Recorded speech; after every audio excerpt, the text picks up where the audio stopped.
teman-teman semuanya, perkenalkan nama saya Angelina Merciendo, saya dari kelas 12 IPS 2. Nama saya Filomena Astrehasa, saya dari kelas 12 IPS 2, kelompok 4. Halo teman-teman, perkenalkan nama lengkap saya Gibrail Modestus Adung.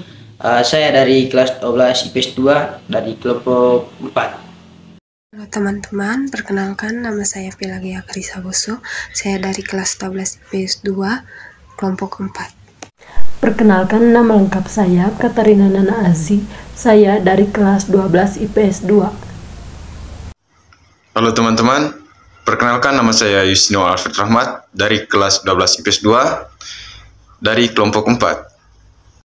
Oke teman-teman, jadi pada video kali ini kami kelompok 4 akan membahas tugas sejarah minat terkait dengan analisis konflik-konflik yang ada di Timur Tengah, Asia Tenggara, Asia Selatan, Asia Timur, Eropa, Afrika, dan juga Amerika Latin. Nah, maka dari itu, untuk lebih lanjutnya, mari teman-teman simak video berikut. Jadi yang pertama, kami akan membahas konflik yang ada di Timur Tengah. Yang pertama yaitu adalah proses terjadinya konflik yang ada di Timur Tengah. Proses terjadinya konflik di Timur Tengah ini karena adanya beberapa faktor seperti sejarah, agama, etnis, dan juga kepentingan geopolitik. Nah, beberapa penyebabnya ini termaksud adanya ketegangan antara kelompok etnis atau agama dan juga adanya perubahan politik dan juga intervensi asing. Misalnya, pada konflik Israel dan Palestina ini berkaitan dengan klaim wilayah dan juga status Yerusalem dan hak-hak rakyat Palestina. Yang berikut kami akan membahas terkait penyebab terjadinya konflik yang ada di Timur Tengah. Penyebab yang pertama yaitu teman-teman karena adanya persaingan dalam kekuasaan. Terus penyebab yang kedua yaitu karena adanya ketegangan dalam agama. Yang ketiga karena adanya ketidakstabilan dalam bidang politik. Penyebab yang keempat karena adanya ketidakadilan dalam bidang sosial dan juga ketidakadilan dalam bidang ekonomi. Penyebab yang kelima itu karena adanya intervensi asing. Penyebab yang keenam itu karena adanya masalah sumber daya baik itu dari sumber daya alam maupun juga sumber daya manusia. Dan yang penyebab yang ketujuh yang terakhir itu karena adanya perbatasan dan identitas etnis. Oke, jadi yang terakhir kami akan membahas bagaimana cara mengatasi konflik yang ada di Timur Tengah ini. Yang pertama yaitu dengan cara melakukan diplomasi dan juga negosiasi. Yang kedua yaitu harus adanya pemberdayaan masyarakat. Yang ketiga harus adanya pengembangan ekonomi, baik itu dari pemerintah ataupun juga dari masyarakat. Terus yang keempat adanya pemantauan dan juga penegakan hukum yang adil. Dan yang kelima yaitu harus adanya pendidikan dan juga promosi kebinekaan. Dan yang keenam yaitu harus adanya pengurangan ketergantungan pada sumber daya alam. Yang ketujuh yaitu harus adanya pembangunan institusi. Dan yang terakhir yaitu harus ada keterlibatan yang konstruktif. Yang berikut itu konflik Asia Tenggara. Yang pertama itu proses terjadinya konflik di Asia Tenggara. Konflik di Asia Tenggara dapat timbul dari berbagai faktor, termasuk sejarah kolonialisme, ketegangan etnis, agama, sumber daya alam, dan klaim wilayah. Misalnya, sengketa Laut Cina Selatan melibatkan klaim wilayah yang tumpang tindih, sumber daya alam, dan isu keamanan. Sejarah dan dinamika politik setiap negara memainkan peran penting dalam menciptakan kondisi konflik. Yang berikut itu penyebab terjadinya konflik di Asia Tenggara.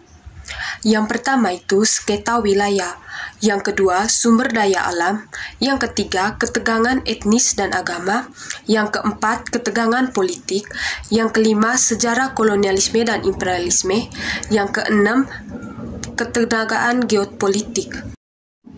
Yang berikut itu cara mengatasi konflik di Asia Tenggara.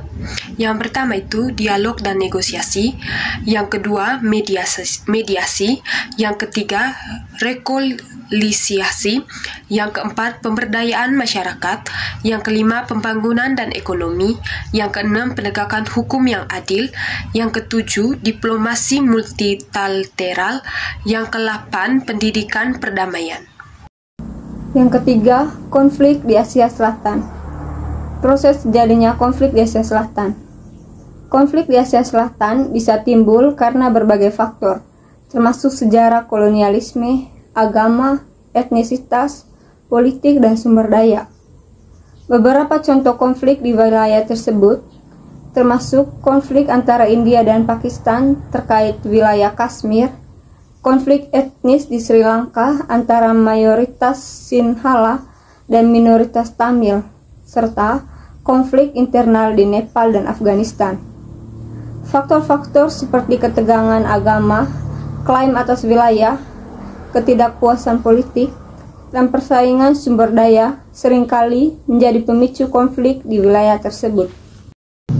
Yang selanjutnya, penyebab terjadinya konflik di Asia Selatan. Yang pertama, perbedaan agama.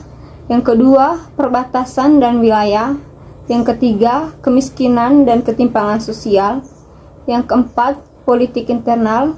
Yang kelima, krisis kemanusiaan. Dan yang keenam, intervensi asing. Selanjutnya, cara mengatasi konflik yang terjadi di Asia Selatan. Yang pertama, dengan cara melakukan diplomasi. Yang kedua, dengan pengembangan ekonomi. Yang ketiga, dialog antar agama. Yang keempat, penguatan institusi. Yang kelima, pembangunan keamanan. Yang keenam, pembangunan konflik dan perdamaian. Dan yang ketujuh, diplomasi internasional. Di sini saya akan menjelaskan konflik di Asia Timur. Yang pertama, proses terjadinya konflik. Konflik di Asia Timur dapat timbul dari berbagai faktor, termaksud sejarah kolonialisme, ketegangan etnis, agama, sumber daya alam, dan klaim wilayah. Misalnya, sengketa Laut Cina Selatan melibatkan klaim wilayah yang tumpang tindih, sumber daya alam, dan isu keamanan. Sejarah dan dinamika politik setiap negara memainkan peran penting dalam menciptakan kondisi konflik. Yang berikut ada beberapa penyebab terjadinya konflik di Asia Timur. Yang pertama, sengketa wilayah. Yang kedua, persaingan geopolitik. Yang ketiga, ketegangan sejarah. Yang keempat, ketegangan etnis dan agama. Yang kelima, kompetisi ekonomi. Dan yang keenam, provokasi dan ketegangan militer. Yang berikut ada berbagai macam cara untuk mengatasi konflik di Asia Timur. Yang pertama, diplomasi. Yang kedua, mediasi. Yang ketiga, penyelesaian hukum. Yang keempat, kerjasama regional. Yang kelima, pembangunan keamanan. Yang keenam, dialog antar budaya. Yang ketujuh, pembangunan ekonomi. Dan yang terakhir adalah promosi hak asasi manusia. Proses terjadinya konflik di Eropa. Proses terjadinya konflik di Eropa bisa dipengaruhi oleh beberapa faktor, termasuk sejarah, politik, ekonomi, dan etnis. Beberapa faktor yang sering menyebabkan konflik di Eropa termasuk persaingan kekuasaan antara negara, klaim teritorial yang bersaing, ketegangan etnis atau agama, serta perbedaan ideologi politik. Selain itu, konflik juga dapat dipicu oleh faktor eksternal seperti campur tangan negara-negara asing atau ketidakstabilan di wilayah lain yang berdampak pada Eropa. Sekarang, penyebab terjadinya konflik. Yang pertama, ketegangan etnis atau agama. Yang kedua, kekurangan sumber daya. Yang ketiga, ketidakstabilan politik. Yang keempat, perang saudara. Yang kelima, campur tangan asing. Yang keenam, kemiskinan dan ketidakstabilan ekonomi. Dan yang terakhir, perubahan iklim.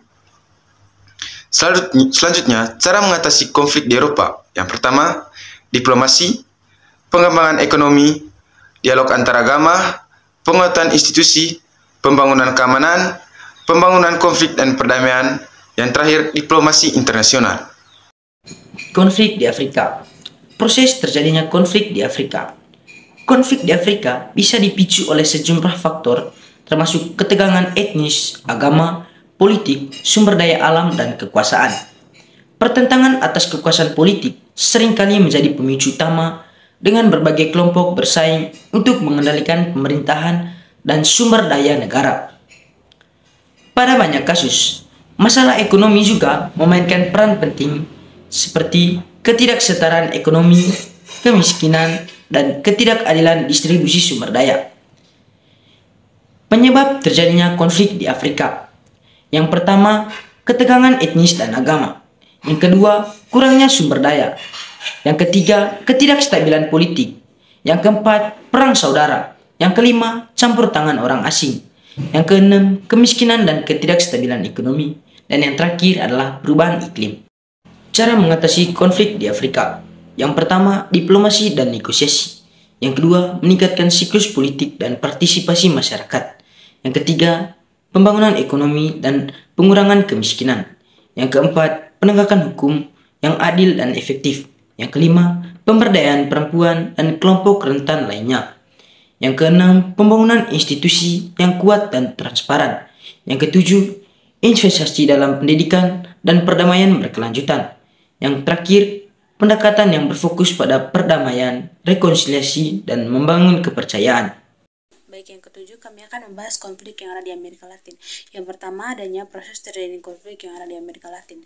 Konflik di Amerika Latin bisa timbul dari berbagai faktor, termaksud ketegangan politik, ketidaksetaraan sosial dan ekonomi, pertempuran untuk kekuasaan, ada juga konflik etnis atau agama, dan juga pasti adanya campur tangan dari negara asing dalam urusan dalam negeri ini. Nah, sejarah kolonialisme, penindasan dan eksploitasi sumber daya alam itu juga seringkali menjadi pemicu dari konflik di wilayah tersebut. Yang kedua, kami akan membahas penyebab terjadinya konflik yang ada di Amerika Latin. Yang pertama itu karena adanya ketidaksetaraan ekonomi dan juga sosial. Terus yang kedua karena adanya politik dan juga perebutan kekuasaan. Yang ketiga yaitu karena ada konflik etnis dan juga konflik agama. Yang keempat karena adanya perlawanan terhadap otoriter dan juga rezim otoriter.